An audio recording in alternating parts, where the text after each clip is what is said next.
എറണാകുളത്ത് KSRTC conductor യാത്രക്കാരനെ മർദ്ദിച്ചു.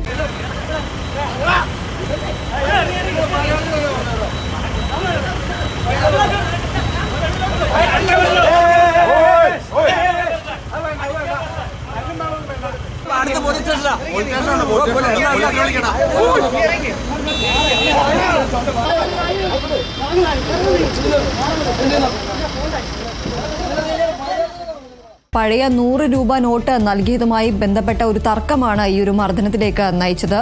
തൃശ്ശൂരിൽ നിന്നും കോട്ടയത്തേക്ക് പോയ കെഎസ്ആർടിസി ബസ്സിനുള്ളിലാണ് ഈ ഒരു സംഭവം നടന്നത്. മൂവാറ്റുപുഴയിൽ നിന്നും ബസ്സിൽ കയറിയ ആൾക്ക് കൂത്താട്ടുകുളത്ത് വെച്ചാണ് ഈ ഒരു മർദ്ദനം ഏൽക്കേണ്ടി വന്നത്. ബസ്സിന് പുറത്തു നിന്നും പകർത്തിയ ദൃശ്യങ്ങളാണ് പുറത്തു വന്നത്. സംഭവത്തിൽ ഇതുവരെ ആരും പോലീസിൽ പരാതി നൽകിയിട്ടില്ല. അതുകൊണ്ട് തന്നെ ഈ ഒരു മർദ്ദനമേറ്റ ആളെ കണ്ടെത്താൻ സാധിച്ചിട്ടില്ല.